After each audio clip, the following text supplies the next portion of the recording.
So, what is the difference between an offer and a counter offer? Well, for starters, if you took time to listen to early videos, the principle of an offer was discussed. So, just to refresh our minds, an offer is simply an expression of willingness to contract on specific terms. Or this is simply a statement made by one party to another expressing their intention to contract on specific terms. Here's an example. I love to give examples because these aid understanding. So here's an example. If Mr. Banda owns beautiful shoes, then Mr. Piri notices the shoe. Then Mr. Piri goes to Mr. Banda saying, Mr. Banda, I love your shoes. May I have these shoes at 1,000 kwacha? That statement in itself is an offer, ladies and gentlemen. Mr. Piri has already made an offer worth 1,000 to Mr. Banda for his shoes. Then Mr. Banda is at liberty to either accept or reject the offer. He can reject by saying no, or accept by saying yes, give me the 1,000. That is simply an offer, simple as that. There are several cases where an offer or the principle of an offer was discussed at length.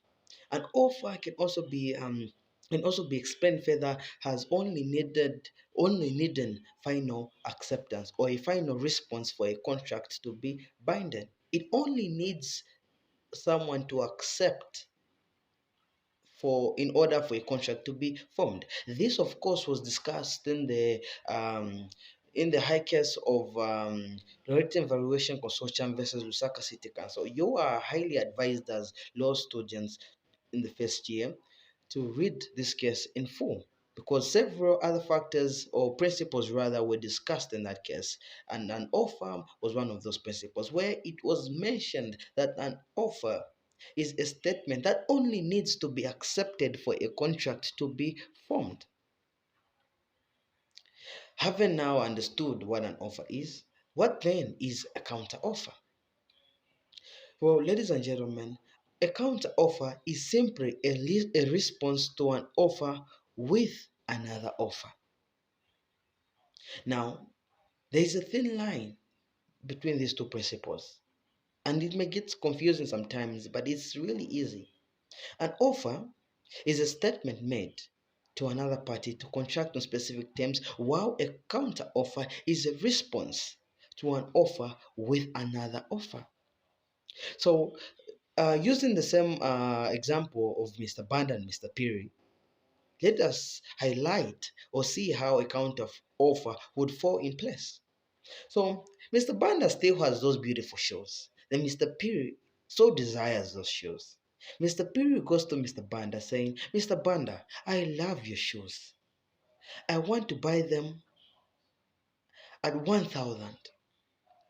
Then Mr. Banda, in response, writes a letter and says, Mr. Piri, I cannot sell my shoes at 1,000. Rather, I offering you to buy these shoes at 1,500 kwacha. So, of course, initially Mr. Piri made an offer of 1,000 kwacha, and Mr. Banda clearly did not accept that by saying, I can only sell you my shoes by 1,500 kwacha. That was not an acceptance. Then what was it? Well, it was a counter offer. And Mr.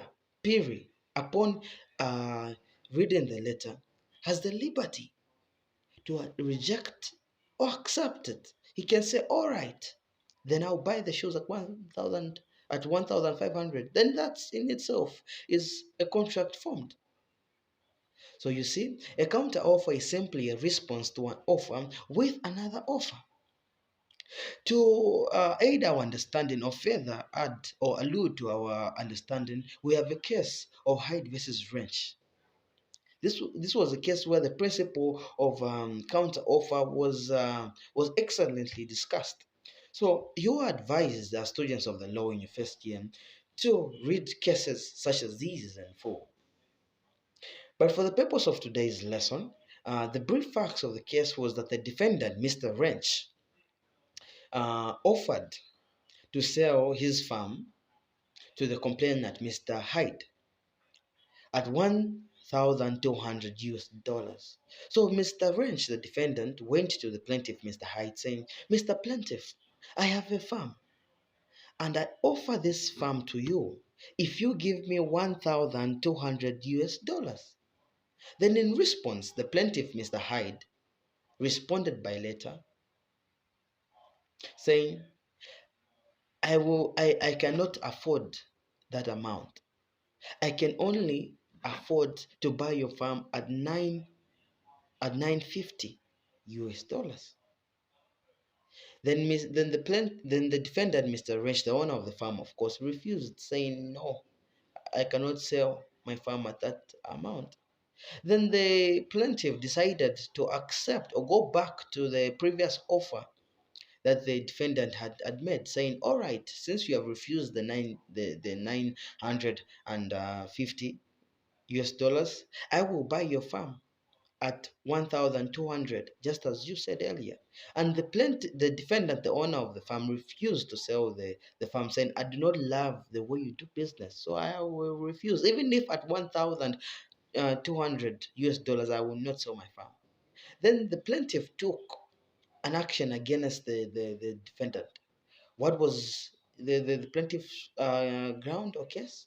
Well, the plaintiff claimed that a contract was already formed because he claimed that the defendant, by offering to the plaintiff to sell his farm at 100 200 US dollars in the first place, was already an offer and he accepted it.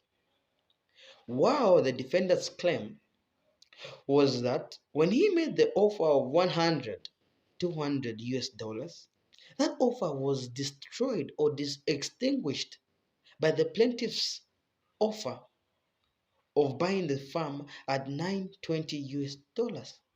So now the question for the court, or the issue in the court, was was the plaintiff's offer of 920 a counter offer? And does a counter offer extinguish the original offer? Well, in answering that question or that issue, the court decided that that a counter offer extinguishes an earlier made offer, and the plaintiff's offer to buy the land at 920 US dollars extinguished the original offer of the defendant to sell the property at 1,200 US dollars. So there was no acceptance, but the plaintiff made another offer, and the defendant was at liberty to reject that offer, of which he did. So that is simply, but however, it is important to note that if the plaintiff or if the defendant, upon sending an offer to the plaintiff to sell his land, his farmland at 102 at 1,200 US dollars, then the plaintiff accepted that and saying, yes, I will buy your farm at 1,200, then that in itself was a contract formed because the defendant made an offer which the plaintiff accepted. But in this case, the plaintiff did not accept the original offer, but he responded to the offer with another offer, making it a counter offer. So that's how, so that is basically the difference between an offer and a counter offer. However, you are advised to read in depth and especially understand and read cases in order to widen your understanding.